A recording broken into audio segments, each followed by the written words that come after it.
Danny, are you set up? No, so I continue just playing jokes, and now Danny.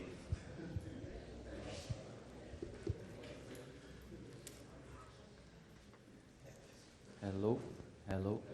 Can you hear? Yes. Okay, good morning, everyone. So this is the last one, but I'm already very happy because we already in the first lecture defined what SDPs are. We gave the definition of the primal SDP, and then we saw that for every SDP we have a dual SDP. And then in the second lecture, so we applied the notion of SDPs to a concrete problem, which is the entanglement problem. Deciding if a state is entangled or separable. And so two things that I highlighted, which I think is important, are the facts that sometimes a problem cannot be solved using SDPs, which is the case of the separability problem. But if you relax the problem, so if you do not ask that much, so you can get bounds or get approximations to the problems using SDPs. For example, we used the idea of symmetric extensions, and we saw that we could actually approximate as well as we wanted the set of separable states with relaxed sets, so outer sets, which can be characterized with SDPs. Okay? This gave us a hierarchy of SDPs to approximate the separable set.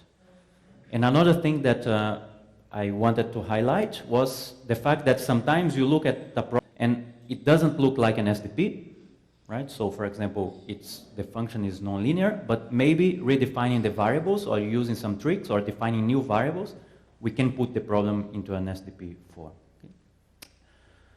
So today I want to show you what I use to write SDPs. So I have to say that I'm terrible writing codes, but it's actually very easy. So even me could write the codes that I'm going to show to you. So all of you can also do it. Okay? So what I use is this thing called CVX. So this is a toolbox that you install in your computer, and then if you have MATLAB, you can use MATLAB to solve SDPs. Okay? And actually this is some sort of interface between MATLAB and solvers. So there exist different solvers to solve SDPs. So those are algorithms. It's not known, so what's the best algorithm to solve an SDP? So there are several different algorithms. Each one is good for different problems. So they have like some features, good features and bad features.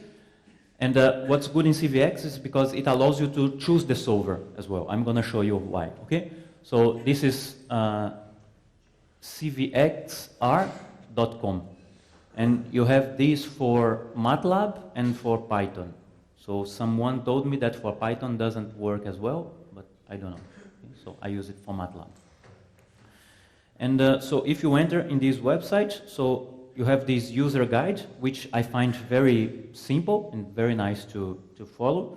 So it shows you the basics, okay, how to define the variables, how to write the objective functions, how to write the constraints. And actually, one thing I must say, so SDPs, so SDP is a particular type of optimization problem, which is contained in a more general type of optimization problems, which is called convex optimization. And actually CVX is made for convex optimization. So you can even solve problems which are not SDPs. Okay, for example, when the objective function is quadratic and not linear, so this is a type of convex problem, and CVX you can use it. So one thing that I wanted to show you is that, so as I said, so CVX allows you to use these solvers here, so those are the names of the solvers.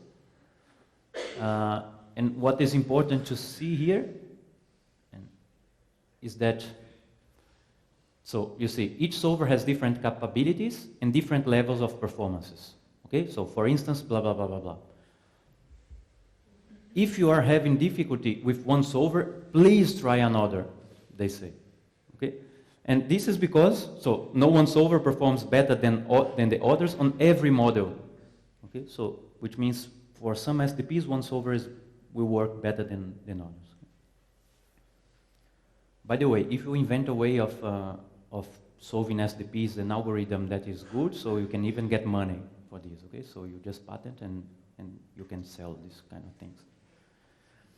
Right, so I use CVX within MATLAB, and another thing that I use a lot, which I find very nice, is this library of functions for MATLAB for quantum information problems, which is called CADLab. So it's CADLab.com. Okay?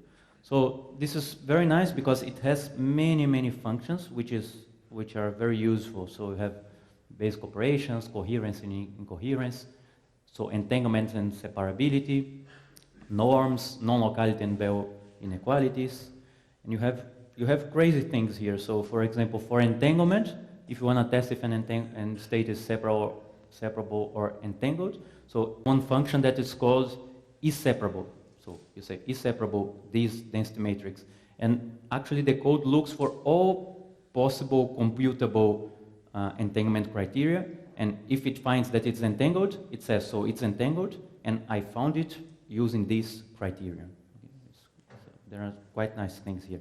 And what is nice as well is that many of these functions, the linear functions, can be used inside CVX, and it was made for that, and this is why I use in CVX. So I wrote some lecture notes, I wrote a PDF, and I'm going to ask the organizers to put in their website or to send to you directly. So what I wrote up to now is what I said in the previous 2 lectures. Okay? So I don't know if I'm going to, so today I'm going to discuss a bit the cases of quantum steering and non-locality, but I'm not sure if I'm going to put these things in the notes because, so there is this review paper here that I wrote together with Paul Skripczyk, and as you see, is quantum steering, a review with focus on semi-definite programming. Okay? So in this review, it has everything you need to know about steering from the point of view of semi-definite programming. And if you come here in this archive, so in the notes, there are these references in the notes, okay? And so this was already published, okay? But if you come here, you see MATLAB codes can be found at this webpage here, okay? And this is the GitHub of Paul.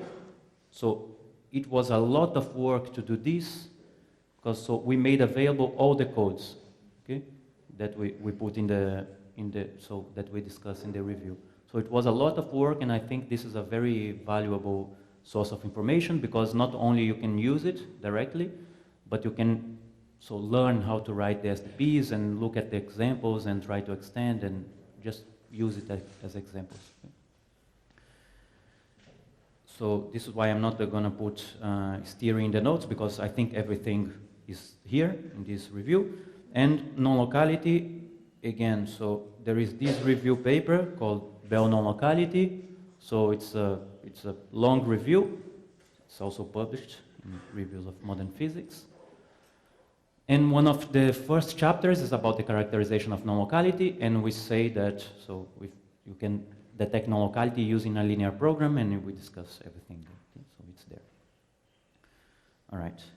So this being said, let me show you how this CVX works. Okay. So yeah. Okay. Can you read it? Yes. Yes. Okay. So this is the SDP. That is to calculate the maximum eigenvalue of a matrix, okay? Of an Hermitian matrix. So remember that the code, that the SDP that I put in the first lecture was maximize the trace of H times rho, where H is the matrix that you want to compute the maximum eigenvalue, and rho is a quantum state. So it has the trace equal to 1 and it's positive. And then, so you see how simple it is. So first, I define the matrix H. So I'm just doing here a random Hermitian matrix of dimension 10 by 10. And then CVX works like this. It's basically write this into MATLAB. Okay, so you say CVX begin SDP. So you have to put so if you put SDP, it understands the inequalities as matrix inequalities. If you do not put SDP, it's going to understand as element-wise inequalities, which means you will solve a linear program and not an SDP. So if you want an SDP, you have to put this SDP here. So let's forget these things here by now, and then you have to define the variable. So my variable is this state rho, okay, which is Hermitian semi-definite. You see that? So I already defined that is semi-definite. Okay, so this is this constraint. And so I define the dual variable y. Okay. I have to define the variable and the dual variable. So actually I don't. So it's nice to define the dual variable if I want to read the dual variable, but I don't need it. But let's say you define the variable and the dual variable. Here I only have one. I could have many dual variables and many variables. Okay? So then I'm maximizing the trace of h times rho, subject to the trace of rho is equal to 1. That's all. Okay? And this rho being positive is already here. Rho, I define that this variable is Hermitian semi-definite. That's it. And so you see that I define this dual variable here, and the way of associating the dual variable with the constraint is simply like this, the way I wrote in the board. Okay? Y is the dual variable associated to this constraint. And then, so if you solve, I hope it solves. Yeah. So let me show you what it gives to you. All right. So was it everything? So let me do.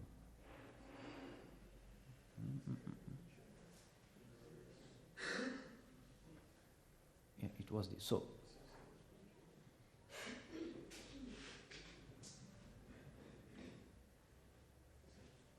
what I want to show.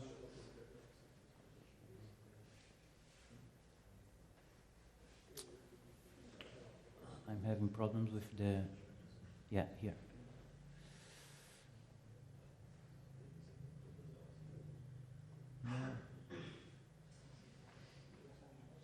I'm lost.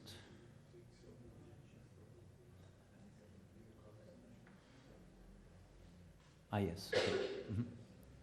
Yes, okay. What I wanted to show you is this. So the way the code works is by solving, so getting lower bounds to the primal and upper bounds to the dual. It solves the primal and the dual at the same time.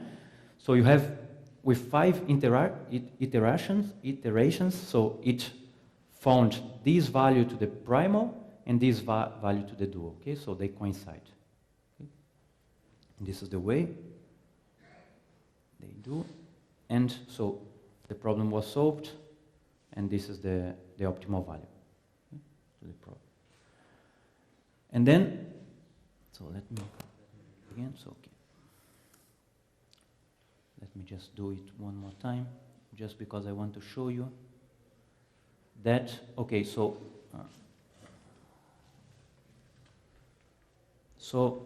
here, so it are the solutions of the problem. So the optimal value is this one, okay? And then, so this is the dimension d, blah, blah, blah. And this is the value of the dual variable, okay?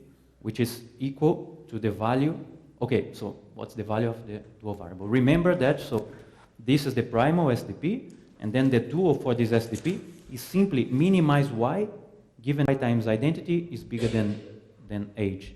So you see that the objective function of the dual is simply y. Okay, so the value of y is the solution of the dual.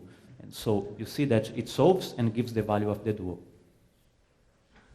Yes, there is a question.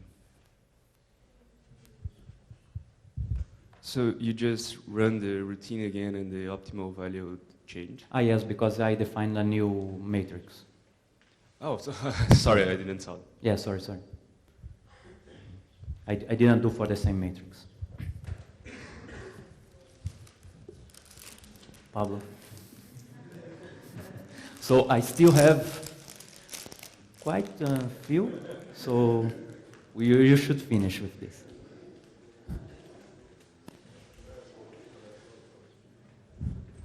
All right.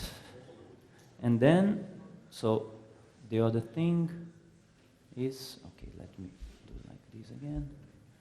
So this is the dual, okay? So I can also write the dual. Okay, you see that now the variable is y, and I'm minimizing y such that y times the identity is bigger than h. Okay? And if I run, okay, now I find the same number, of course. right? Because so this is the duo, they give the same value. Right. So the other one is the NPT random robustness. The primer was maximize P such that you make a convex combination between rho and the identity, right? So P times rho plus 1 minus P times identity, this divide normalized identity. If I take the partial transpositions, should be positive. And some of you just mentioned to me that I had forgotten this to assume that P is smaller or equal than 1, okay? This is not really important because, so if this rho is already, the partial transposition is positive, okay? I know that the maximum P, so if I don't put this, the maximum P will explode, right? Because this is already partial transposition is positive. I could multiply by any number positive, that this would be unbounded, okay? So if I don't put this, and this guy is already PPT, this will give me infinite as the solution. But if it's not PPT, then it will give me something below 1. But anyway, just to bound this, the value of the SDP, we can put smaller or equal 1. But then to write the duo, okay, I need now two dual variables. But you see how it works. Yeah. So again, so I'm doing this for the maximally entangled state of qubits. This is the local dimension, okay? 2 qubit maximally entangled state. And let's see how much noise I have to add to a maximally entangled state such that it becomes PPT. And since we are working on 2 qubits, PPT and separability are the same thing. Okay, so here we will really find how much noise we need to add to a maximally entangled state such that the mixture becomes separable. So again, so begins SDP. My variable is P, okay, which is non-negative. So I can already define it non-negative. Yes, so I have 2 dual variables, so one for each constraint. And now I have, so I forgot to put semi-definite. Yes, okay. So they should be positive, but I think it's going to work anyway. Right, so what I'm doing is maximizing P subject to the first constraint. So P times the partial transposition of rho times plus 1 minus P, the identity should be positive, and P should be bounded by 1. Of course, here I only put the partial transposition in rho, because so the partial transposition, so I can put it in rho, and when I partially transpose the identity is the identity itself. So it's the same thing. So let's see how much is this. So it's 1/3, okay? If you have 1/3 of a maximally entangled state plus 2/3 of identity, this thing is separable. So this is the bound.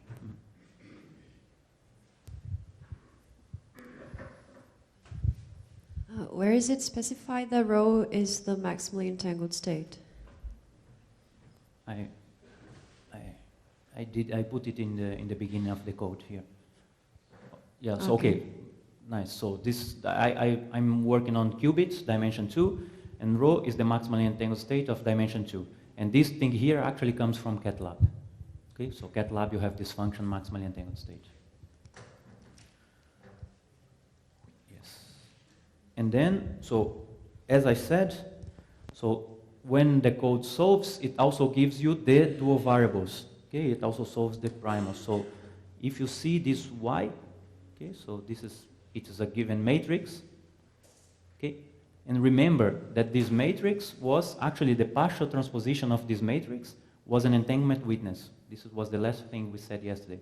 So as you see, I solved the code, and not only it gives to me the solution, but it gives me one operator that is an entanglement witness. Now I could actually save this and use this entanglement witness to other states. Okay, but this is an entanglement witness. So this is a way of obtaining witnesses. If you do it to different states, it will give to you different witnesses. And if you're, okay, and then you see that, yes, the dual variable, yes, okay, so I have the dual SDP.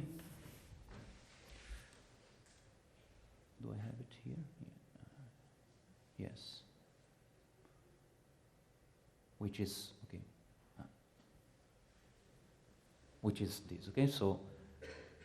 So, okay, now I have this, so when I derived the dual, like last class, I didn't consider this z, which is the constraint that I forgot, okay? Now we have this z, okay, so it's the minimum of this trace of y divided by d squared plus z, which is here.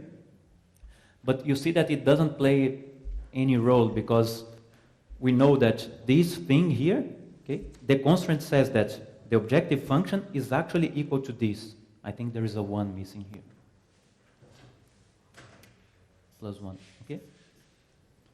So actually, I could simply replace the objective function by the trace of y rho transposed, partially transposed, plus 1, and put here. So you see that this z disappears. And then you have this positive. Okay?